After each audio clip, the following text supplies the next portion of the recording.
இப்ப நம்ம biomedical engineering பத்தி பேசுறோம். நீங்க முடிக்கும் போது சொல்லிருந்தீங்க பயோடெக்கையோ இல்ல பயோ இன்ஃபர்மேட்டிக்ஸையோ கம்பேர் பண்ணும்போது பயோமெடிக்கல் இன்ஜினியரிங் எவ்வளவோ இம்ப்ரூவைஸ் ஆயிருக்குன்னு சொல்லிருந்தீங்க.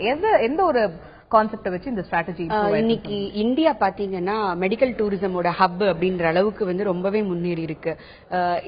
இன்னைக்கு நம்ம அந்த எக்யூப்மெண்ட்ஸ் எல்லாம் மேனுஃபேக்சர் பண்ணாட்டி கூட நிறைய நம்ம இம்போர்ட் பண்றோம். அப்படி இம்போர்ட் பண்ணும்போது அந்த மெஷின்ஸ் எல்லாம் மெயின்டெனன்ஸுக்கு we need so much of engineers in line.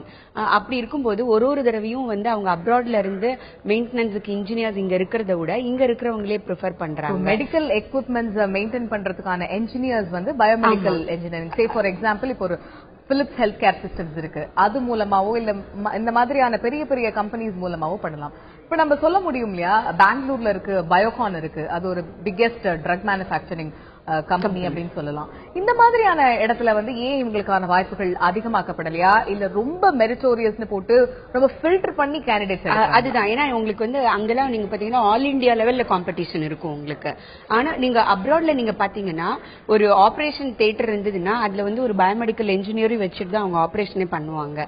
ஏன்னா அந்த மெஷினோடைய இம்பார்ட்டன்ஸ் அந்த அளவுக்கு அந்த கேண்டிடேட் இருக்கணும், அந்த அளவுக்கு அவங்களுக்கு இம்பார்ட்டன்ஸ் இருக்கு. And they know physiology, they know anatomy, எல்லாமே அவங்களுக்கும் ஓரளவுக்கு தெரிஞ்சிருக்கும். அப்படிங்கும்பொழுது நல்ல வாய்ப்புகள் இப்போ ஓரளவுக்கு இந்தியால எப்படி அனஸ்திஸ்ட் ஓடில இருக்கணுமோ ஆபரேஷன் தியேட்டர், அந்த மாதிரி ஒரு பயோமெடிக்கல் இன்ஜினியர் இதே மாதிரி ஃபியூச்சர்ல பயோடெக்குக்கும் பயோ இன்ஃபர்மேட்டிக்ஸுக்கும் வாய்ப்புகள் இருக்கிறது.